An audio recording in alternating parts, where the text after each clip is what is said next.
This MacBook could be a great choice for creators, and we are about to find out within the next few days. This is Apple's new 14-inch MacBook Pro with M5. It's smaller, smarter, and way more capable than you'd expect. I've been using the base model, 16GB memory, 512GB SSD, and the real question is this the best budget MacBook for creators? I've only used 16-inch MacBook Pros until now, so this is going to be the smallest laptop I've ever used. And I'm curious to see if it will be enough. Moving the data was easy as always. I just started the migration assist on my older MacBook and transferred all the data. Specifically, I transferred the applications so I can just use them right here. For my basic daily workflows like scripting and answering emails, I actually didn't notice a big difference. 14-inch even feels big enough for split screens, but I was curious about video editing and color grading. That's where I need a big video preview. I expected to feel a big difference, but it wasn't too bad. I just realized that I put my 14-inch MacBook closer and got a similar experience as with my 16-inch. So here's my take. If you often work with an external display at home, you could also go for the 14-inch MacBook Pro. But if you travel a lot or work outside with your MacBook, 14-inch works as well, but I personally still prefer the 16-inch model. It really comes down to your budget and your personal workflow. All screen sizes got the same stunning Liquid Retina XDR display, but let's talk about what's actually happening under the hood. Even Apple's website features Adobe Premiere Pro running on the M5. Showcasing how well this chip handles Adobe apps like this. Of course, I had to try this, so I only used the M5 for my editing projects for a few days. The M4 Max of my 16-inch model obviously has even better performance, but the good news is I could still see myself editing on the M5. The performance difference only was noticeable when using additional layers like motion graphic templates or After Effects imports, which need more GPU power. Even on the M5 and the small model, the fans stay silent and the battery just keeps going.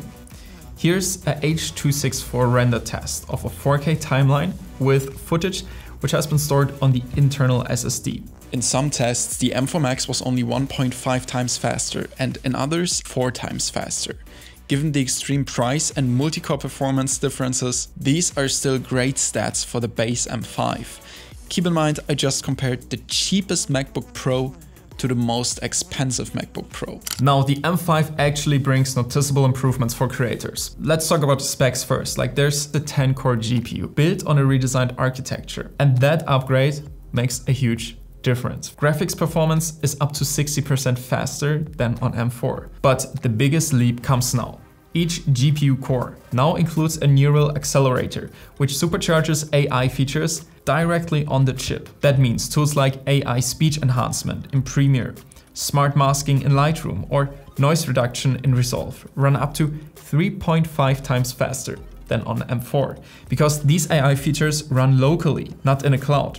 Keep in mind that some features like generative fill in Photoshop run in the cloud and don't depend on your GPU. But everything that accelerates your workflow happens offline, right on the M5. On top, it's still the most power-efficient AI engine Apple's ever built. It also helps that memory and storage get a major upgrade. So the unified memory bandwidth is now 30% higher than before. So multitasking between Lightroom, Chrome, Premiere, After Effects feels seamless. All of that now in a 14-inch laptop that fits in your backpack. Battery life still deserves its own mention, especially for me coming from Windows, because this laptop performs the same whether it's plugged in or not.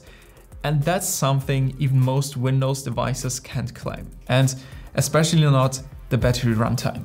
When editing in Adobe Premiere on bigger projects, you can expect around 4 to 5 hours runtime, which is really good considering 4K edits having an external SSD connected and using the full processing power of the M5 chip. And when scripting or doing daily tasks, I was able to use this MacBook without recharging for a full day. Fast charging up to 96 watts is also supported, which means plus 50% in around just 30 minutes. And the ports are just perfect for creators. You've got 3 Thunderbolt 4 ports, HDMI 2.1 that supports 8K 60Hz or 4K 240Hz, an SD card slot, MagSafe 3 and a headphone jack. Now, should you buy it? If you're editing feature films, 3D renders or VFX, go for the M4 Pro or M4 Max. But if you're a content creator, travel filmmaker or student who edits in Premiere, Resolve, CapCut, Final Cut or so on, the M5 is the perfect sweet spot between power and price. It's small, quiet, battery efficient, and surprisingly capable for its size. It starts from around 1800 euros, and this is easily the best budget MacBook for creators in 2025 and probably sometime in 2026 as well. Actually, maybe even longer, depending on the price difference for upcoming M5 Pro and Max models in case Apple is going to release them next year. If you want to see more videos like this, make sure to like and subscribe, and if you're an aspiring creator, make sure to have a look at Create Beyond. That's also where you get 10% off student discount on Mac devices. Create Beyond is a community where I teach everything from editing workflows to brand collaborations. I'm happy to see you there. Until then, happy creating.